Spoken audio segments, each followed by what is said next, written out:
tua palavra é luz no meu caminho. Estimados irmãos e irmãs, que bom mais uma vez vir ao teu encontro nesta sexta-feira e começarmos o nosso dia mais uma vez revivendo e reavivando em nossa vida, em nosso coração, o ser divino que é Deus. Deus que está e habita dentro de cada um de nós. E precisamos ir cada momento, a cada instante, ao encontro dele. Deus que nos habita, Deus que reside em nós. E a maneira única de acessarmos integralmente é através da nossa integração com o nosso corpo. E esta integração se dá por este sopro de esperança. A nossa respiração consciente que nos integra, que nos liga, que nos une com Deus. Por isso, respire, Deus, e sinta neste movimento litúrgico e sagrado a presença de Deus que caminha, que percorre todo o nosso ser, todo o universo do nosso corpo. Acolhemos Deus e o acolhemos agradecendo por mais um dia que começamos, pelo dom da saúde que nos concede, pela graça da inteligência que nos dá, a sabedoria para saber escolher entre o bem e o mal. Escolher sempre o bem para viver intensamente o recado, a missão que Ele nos chama, que Ele nos apresenta e quer que executemos com maestria. O texto que hoje nos é dado a meditar é o texto de Marcos, capítulo 3, versículos 13 ao 19. Naquele tempo, Jesus subiu ao monte e chamou os que ele quis, e foram até ele. Então Jesus designou 12 para que ficasse com ele, e para enviá-los a pregar com autoridade para expulsar os demônios. Designou, pois, os 12. Simão, a quem deu o nome de Pedro, Tiago e João, filhos de Zebedeu, aos quais deu o nome de Boanerges, que quer dizer filhos do trovão, André, Filipe, Bartolomeu, Mateus, Tomé, Tiago, filho de Alfeu, Tadeu, Simão, o cananeu, e Judas Iscariotes, aquele que depois o traiu. Palavra da salvação. Glória a vós, Senhor.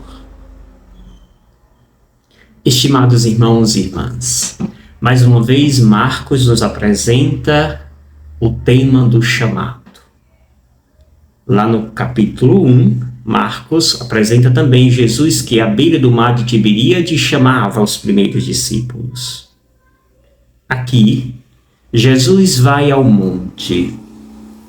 E ir ao monte significa um belo convite que faz Jesus a uma vida em comunhão com Deus. Quando estamos na montanha, o céu está mais perto de nós. Nós ficamos mais perto do céu. Portanto, ali há uma sincronia mais completa. E é neste lugar que Jesus sempre vai quando deseja tomar alguma decisão.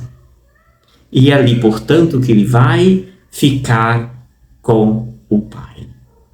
E enquanto estava ali, os discípulos também foram ao encontro dele. E diz o texto que Jesus, então, chamou aqueles que ele quis. Não foi apontamento de ninguém. Não foi indicação de pessoas importantes. para Jesus escolher seus discípulos. A escolha que ele faz são escolhas baseadas na sua intimidade com o Pai. São escolhas baseadas no seu olhar.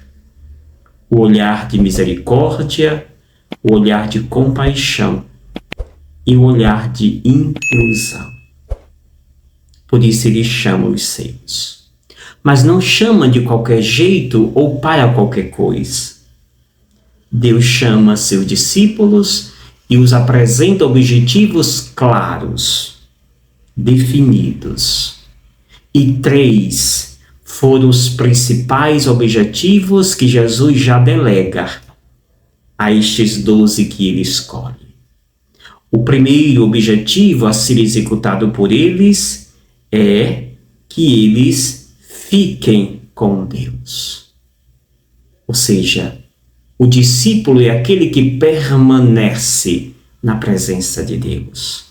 É aquele que não se afasta da sua origem. O discípulo que não vive uma vida intensa de oração, de entrega a Deus, esta missão não tem muito êxito. O êxito de nossa missão é fruto da nossa entrega a Deus. E quando a Ele nos entregamos, quem age em nossa vida não somos nós, mas é Ele mesmo. Somos meros instrumentos dele. Portanto, o primeiro objetivo a ser executado pelos seus discípulos é estar com Ele. Estar na presença de Deus. Estar com Ele é fazer o que Ele faz. É imitar o que Jesus realizou. É ser o multiplicador das suas ações. Segundo objetivo a ser executado pelos seus discípulos apóstolos é serem pregadores. Enviou-os a pregar. Pregar o Evangelho. E esse pregar o Evangelho parte de uma experiência. Este pregar o Evangelho passa por uma intimidade. Quem prega o Evangelho somente por uma leitura ou por um estudo teológico, não fala de Jesus.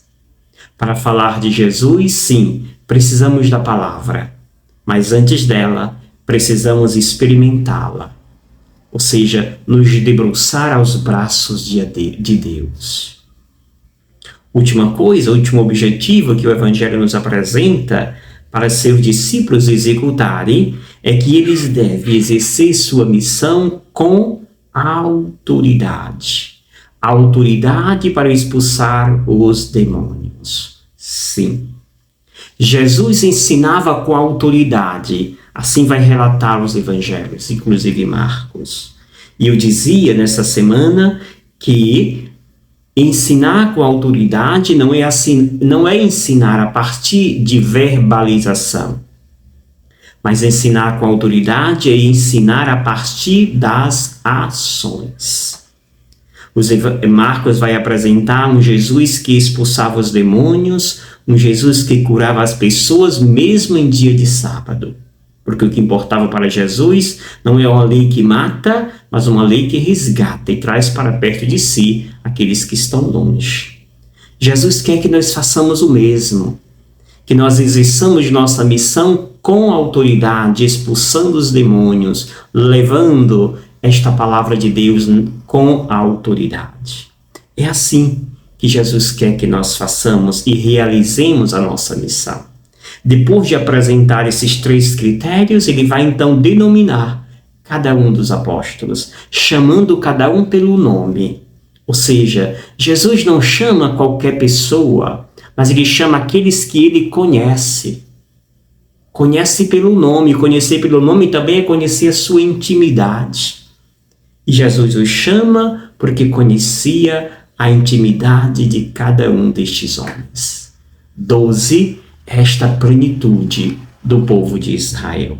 Rezemos a Deus, para que, como estes homens escolhidos por Deus, sejamos nós, homens e mulheres, também deixemos que esta ação do Espírito Santo de Deus possa nos conduzir a cada dia e assim fiquemos junto dele na sua presença. sejamos pregadores da palavra a partir da experiência desta palavra. E ainda exerçamos esta missão que nos chamou Deus com autoridade, expulsando os demônios. Por isso é preciso que nós sejamos capazes de ir além do Evangelho, aprendendo algumas realidades, teorias ou ensinamentos que ajudem as pessoas a se libertarem, claro, baseado nessa experiência de estar com Deus. E eu te abençoo, em nome do Pai, do Filho e do Espírito Santo. Amém. Gratidão. Obrigado, Senhor, porque és meu amigo.